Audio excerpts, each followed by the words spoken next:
Ah, décembre, le temps de la neige, du Père Noël, du foie gras, du chocolat, de la fondue, le temps des cadeaux, de la joie, des enfants qui ouvrent les cadeaux.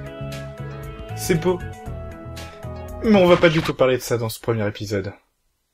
On va parler de western.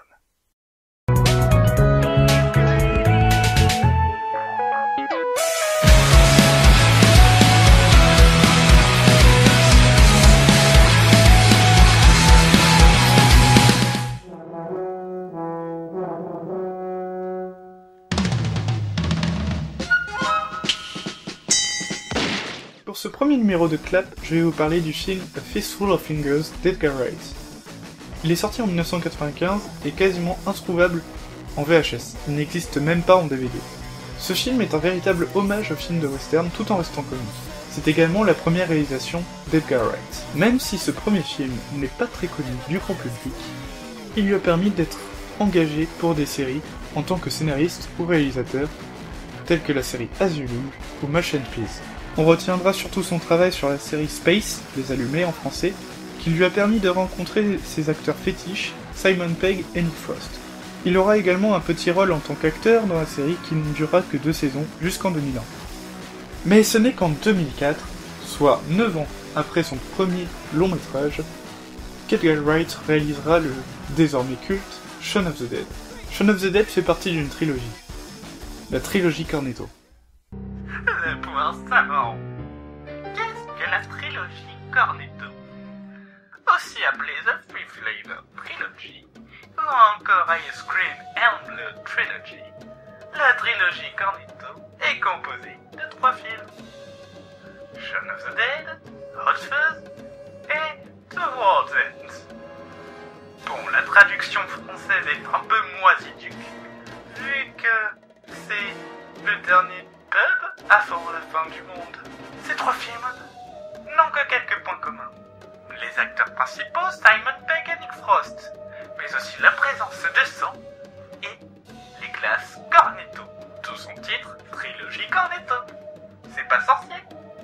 Il faut savoir que chaque film représente un genre de cinéma différent, que ce soit les zombies, policiers ou science-fiction, mais aussi une couleur différente qui représente des saveurs différentes de classe. Le point savant. Entre 2 opus de sa trilogie, Edgar Wright réalisera une adaptation cinématographique de Scott Pilgrim vs. The World en 2010 avec Michael Cera dans le rôle principal. Par la suite, il s'attellera au scénario du Tintin de Steven Spielberg où il retrouvera son duo fétiche, Simon Pegg et Nick Frost, qui y joueront le rôle de Dupont et Dupont. Une fois sa trilogie finie, Edgar Wright enchaînera directement avec un film du studio Marvel, Ant-Man. Après avoir choisi le casting, il se trouve que Marvel et Edgar Wright ont un désaccord artistique. Il sera donc poussé à quitter le film, même s'il reste crédité en tant que scénariste. Dernièrement, Edgar Wright a parlé de refaire un film avec son duo fétiche. D'autres rumeurs parlent qu'il pourrait réaliser le nouveau Star Trek.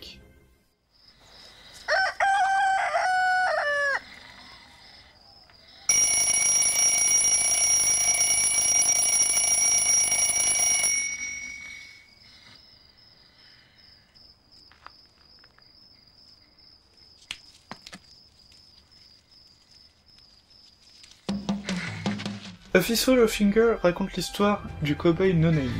Non, c'est pas une blague, il s'appelle vraiment No Name. Il part à la recherche du cow-boy The Squint, afin de récupérer le prix qui est mis sur sa tête, et de venger la mort de son cheval. Heureusement, il y a Findus. No Name va vivre de nombreuses péripéties durant tout le film. Il va également rencontrer l'Indien Running Sword qui va l'aider dans sa quête. Bref, un scénario plutôt classique pour un film de western.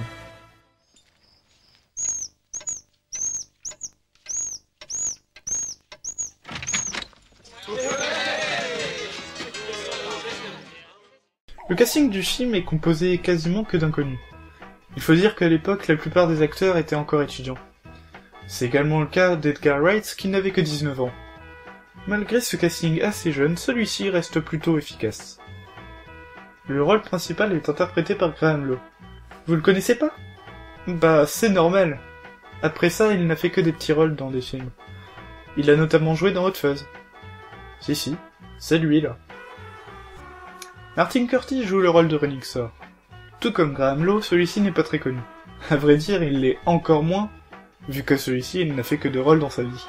Celui de Running Thor, et un autre dans un court-métrage de Edgar Wright, Dead Right, en 1993. Oliver Van Verwijver joue ici le rôle du méchant The Squint. Même s'il a un nom compliqué à prononcer et écrire, vous avez déjà vu cet acteur dans un film de 2014. Et pas n'importe lequel. Le premier du box-office, Les Gardiens de la Galaxie. Si, tenez, la preuve en image. Juste là. Bon, ok, il jouait pas dedans. Mais il était quand même le stand-by directeur de la 2e équipe de tournage. En gros, il était chargé de surveiller le bon déroulement de la fabrication d'accessoires et de décors pour le film, tout comme il le fera pour Avengers 2.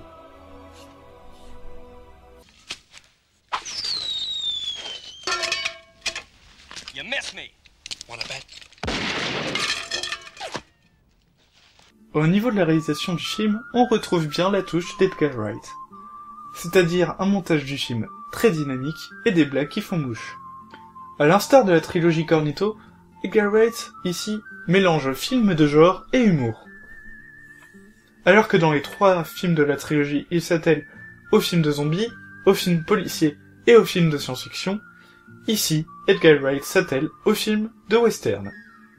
Le film est clairement un hommage aux films de western, et plus particulièrement aux films de Sergio Leone. Rien qu'au titre, on voit la référence. A Fistful of Fingers fait référence à A Fistful of Dollars, plus connu sous le nom de Pour une poignée de dollars en VF. Rien que le nom du personnage principal, No Name, enfin si on peut dire que c'est un nom, fait directement écho au film Mon nom est personne de Tonini Valéry. Et je vous laisse deviner qui est le scénariste de ce film. Eh oui, c'est Sergio Leone. Tout au long du film, on retrouve également l'humour bien british d'Edgar Wright. Le film n'échappe pas à l'obsession d'Edgar Wright de faire un placement de produit totalement assumé et ridicule. C'est ici le cas avec cette canette de coca. A Fistful of Fingers reste quand même un pur Edgar Wright. Nous allons maintenant passer aux anecdotes sur le film.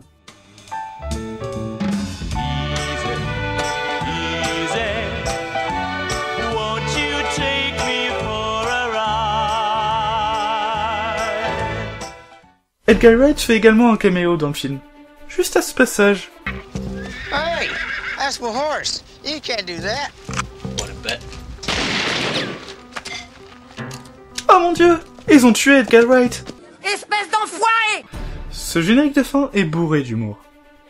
On peut donc voir This film is a true story, qui veut dire que le film est une vraie histoire, ce qui est complètement bidon. Une phrase indique qu'aucun animal n'a été blessé dans le film. Mais qu'ils ont tous été tués. On peut également voir Boom Operator, Jason Remote, Boom Boom, John Lee Hooker, Ha ha ha, Boom Boom, Basil Brush.